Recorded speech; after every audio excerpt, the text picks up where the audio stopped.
Opat nidung cucuin. Ile hiji.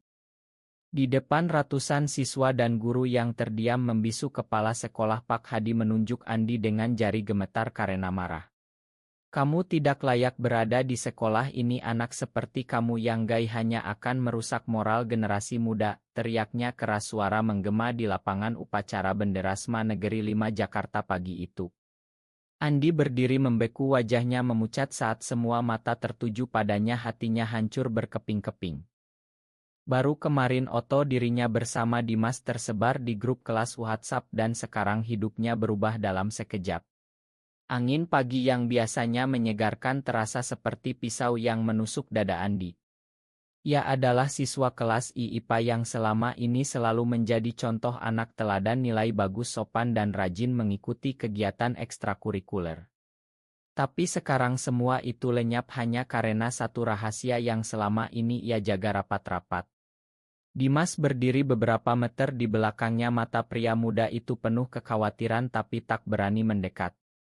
Mereka baru saja mulai merasakan kehangatan cinta yang masih polos, hanya pegangan tangan di belakang perpustakaan dan obrolan malam lewat pesan singkat.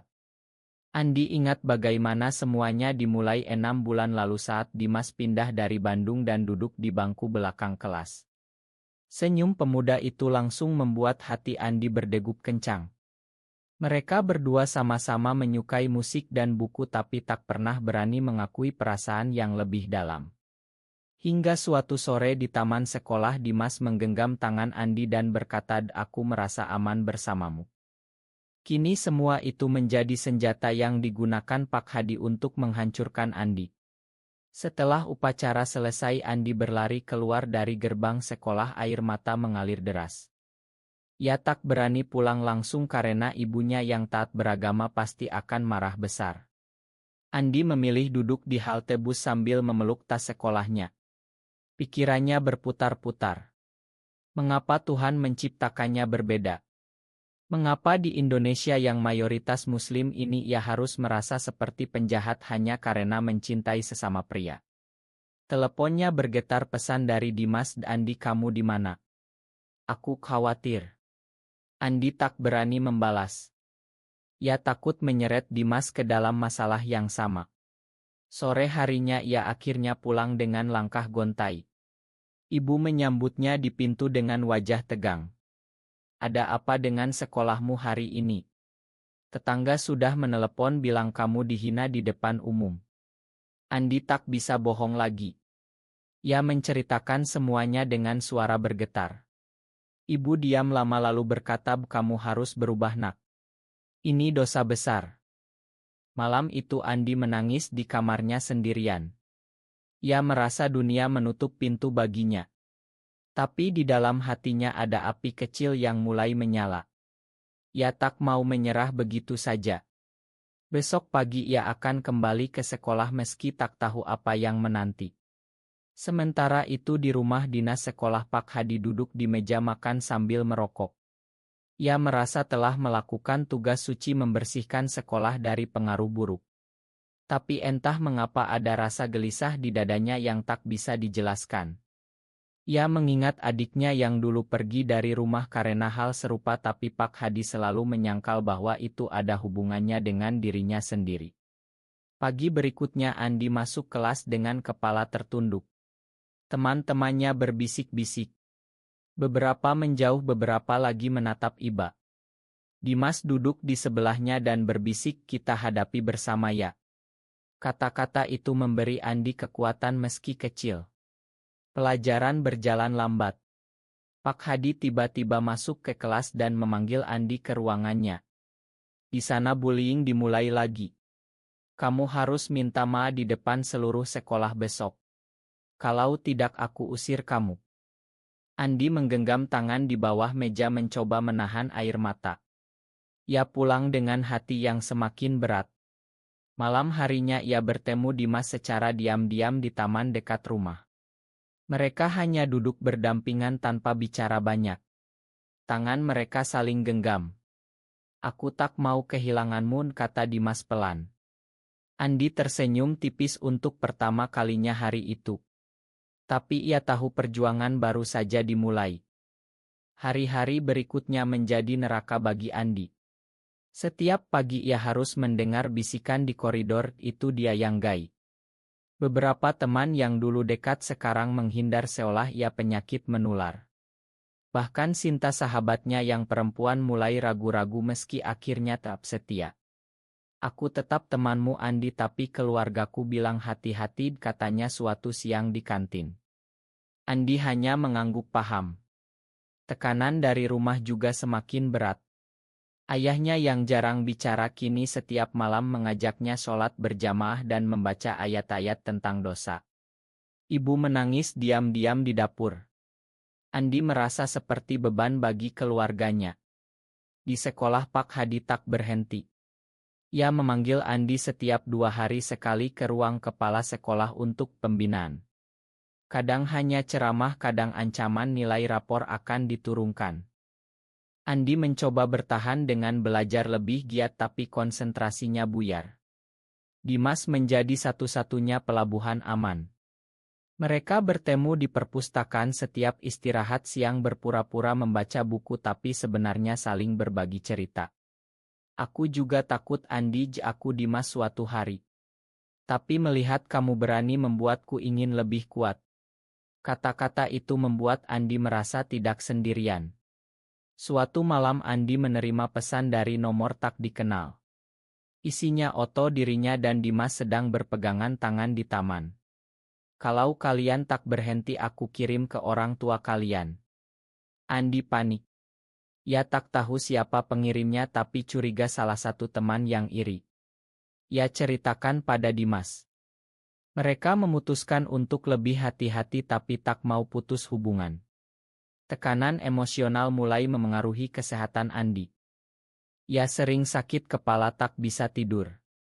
Di kelas ia diam saja meski guru auritnya Pak Hasan, guru bahasa Indonesia, sering menatapnya dengan mata penuh pengertian.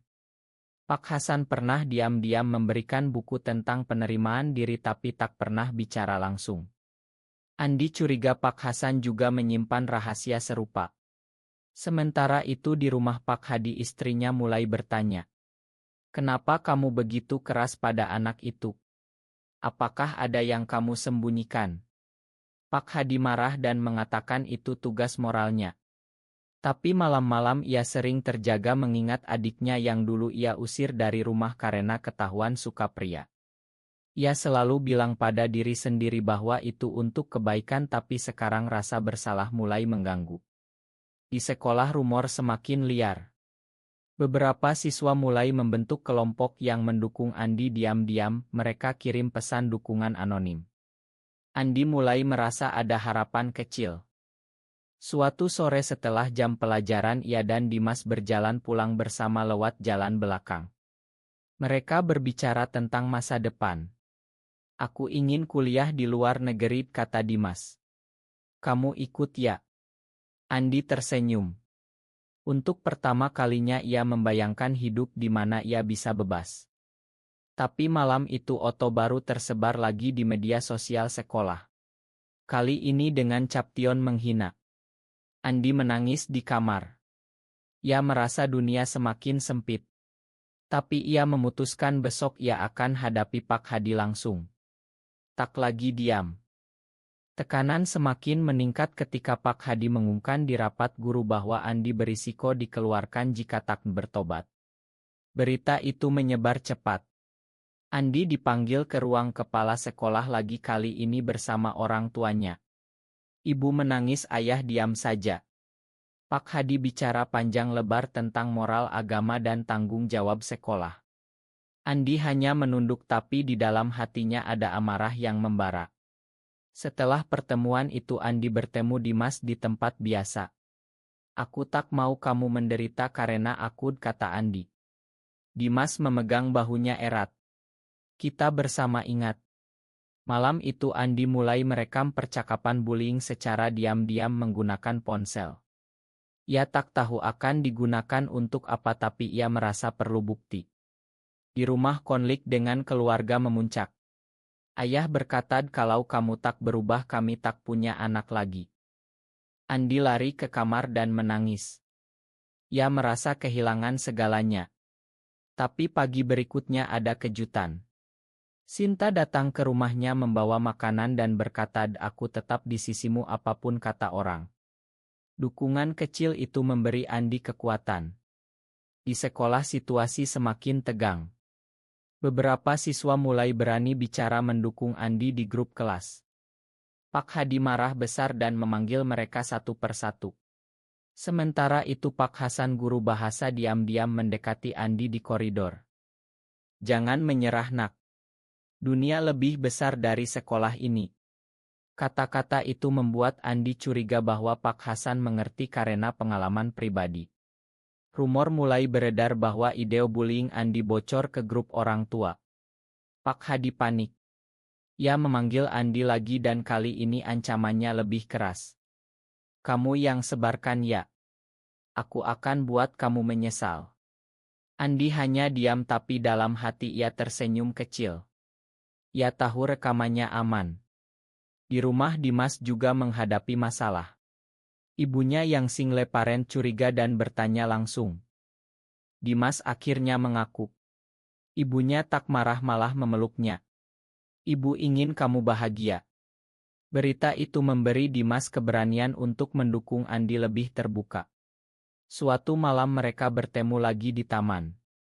Mereka berbicara tentang mimpi masa depan tentang kuliah bersama. Andi merasa cinta mereka semakin dalam meski hanya pelukan sederhana dan janji setia. Tapi keesokan harinya bencana datang. Foto baru tersebar dan kali ini termasuk alamat rumah Andi. Tetangga mulai bergosip. Ibu Andi pingsan karena malu. Andi merasa bersalah besar. Ia menelepon Dimas dan menangis. "Mungkin kita harus berhenti." Dimas menolak. "Tidak. Kita lawan bersama." Malam itu Andi memutuskan mengirim rekaman ke beberapa guru yang dipercaya. Benih pemberontakan mulai tumbuh. Pak Hadi mulai merasakan tekanan dari orang tua murid lain yang bertanya kenapa sekolah begitu keras. Ia pulang dengan kepala pusing. Di kamar ia melihat foto adiknya dulu dan untuk pertama kalinya ia menangis sendirian. Ide rekaman Andi mulai beredar di kalangan guru dan akhirnya sampai ke grup orang tua. Pak Hadi dipanggil ke Dinas Pendidikan untuk klarifikasi. Ia marah besar dan menyalahkan Andi. Tapi di sekolah siswa mulai berani protes diam-diam, mereka pasang poster dukungan di belakang kelas. Andi dan Dimas semakin dekat. Mereka bertemu hampir setiap hari setelah sekolah berbicara tentang segala hal. Dimas menceritakan masa kecilnya yang sulit setelah ayah meninggal. Andi berbagi mimpi menjadi psikolog untuk membantu orang seperti dirinya. Cinta mereka tumbuh menjadi pondasi kekuatan. Sinta dan beberapa teman lain mulai membentuk kelompok kecil untuk mendukung Andi. Mereka kumpul di rumah Sinta membahas cara melawan diskriminasi. Pak Hasan ikut bergabung diam-diam. Ia cerita bahwa dulu ia juga menyembunyikan identitasnya dan hampir bunuh diri. "Kalian berdua lebih berani dari aku dulu," katanya. Andi merasa tak sendiri lagi. Di rumah ayah Andi mulai melunak setelah melihat Ideo. Ia bicara pelan, "Ayah tak mengerti tapi ayah tak mau kehilangan kamu." Ibu masih sulit tapi mulai memasak makanan aurit Andi lagi. Pak Hadi semakin tertekan. Istrinya mulai bertanya tentang masa lalu. Akhirnya Pak Hadi mengaku bahwa adiknya yang dulu diusir masih hidup di Surabaya dan mereka tak pernah bicara lagi. Istrinya marah, "Kamu menghukum anak orang karena takut menghadapi dirimu sendiri." Kata-kata itu menghantam Pak Hadi. Ia mulai merenung. Suatu hari protes siswa meledak. Mereka mogok masuk kelas menuntut Pak Hadi minta maaf pada Andi. Berita menyebar ke media lokal. Andi menjadi simbol perlawanan. Dimas berdiri di sampingnya di depan gerbang sekolah. Mereka tak lagi sembunyi. Pak Hadi melihat dari jendela ruangannya, wajahnya pucat. Ia tahu karirnya terancam. Malam itu ia menelepon adiknya untuk pertama kalinya dalam 20 tahun. Percakapan itu penuh air mata. Andi dan Dimas merayakan kecil di taman. Mereka berpelukan lama. Kita menang setengah, kata Dimas tersenyum. Andi merasa tumbuh. Ia tak lagi takut menjadi dirinya sendiri. Tapi ia tahu perjuangan belum selesai. Protes semakin besar. Media nasional mulai memberitakan kepala sekolah SMA di Jakarta diduga diskriminasi siswa GAI. Pak Hadi dipanggil ke Dinas Pendidikan untuk sidang. Ia duduk gelisah di ruangan dingin. Di sekolah, Andi dan Dimas menjadi pusat perhatian. Banyak siswa kini mendukung mereka terbuka. Sinta mengorganisir petisi online yang ditandatangani ratusan orang. Pak Hasan akhirnya angkat bicara di rapat guru mendukung Andi. Pak Hadi merasa dunia runtuh. Di rumah ia bertemu adiknya yang datang dari Surabaya. Mereka berpelukan lama. Adiknya berkata, "Kamu dulu menghancurkanku tapi sekarang kamu bisa memperbaiki." Pak Hadi menangis. Ia sadar selama ini kebenciannya berasal dari ketakutannya sendiri. Puncaknya terjadi saat sidang terbuka di sekolah. Andi diminta bicara di depan semua guru, orang tua dan siswa. Ia berdiri dengan suara bergetar tapi tegas. "Saya hanya ingin belajar dan dicintai seperti orang lain. Bullying ini menyakiti bukan hanya saya tapi semua yang berbeda." Dimas berdiri di sampingnya memegang tangannya. Ruangan hening. Pak Hadi akhirnya berdiri. Suaranya pecah. "Saya salah. Saya takut menghadapi diri sendiri. Saya minta maaf pada Andi dan semua siswa." Kata-kata itu mengguncang seluruh ruangan. Beberapa orang menangis. Pak Hadi mengundurkan diri secara resmi. Ia kehilangan jabatan tapi menemukan kedamaian. Andi memeluk Dimas di luar ruangan. "Kita berhasil." Malam itu keluarga Andi makan malam bersama. Ayah mengatakan, "Ayah bangga padamu." Ibu memeluknya. Di rumah Dimas, ibunya memasak spesial untuk merayakan. Pak Hadi duduk di teras rumahnya memandang langit.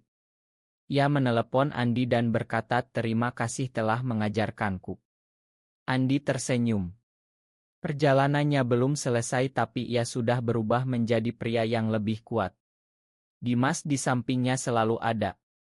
Setelah kejadian itu sekolah mulai berubah perlahan. Guru-guru diberi pelatihan tentang toleransi. Siswa baru diberi kesadaran bahwa perbedaan bukanlah ancaman. Andi dan Dimas lulus dengan nilai bagus dan melanjutkan kuliah bersama di universitas negeri. Mereka masih menyembunyikan hubungan di depan umum tapi di antara mereka ada kebebasan yang baru. Andi menjadi relawan di komunitas diam-diam membantu remaja lain yang mengalami hal serupa. Dimas fokus pada studi teknik tapi selalu mendukung Andi. Pak Hadi kini hidup tenang di rumah kecilnya. Ia sering bertemu adiknya dan mulai membaca buku tentang psikologi. Suatu hari ia datang ke kampus Andi dan berjabat tangan. "Kamu mengubah hidupku," katanya. Andi tersenyum, "Kita sama-sama berubah, Pak."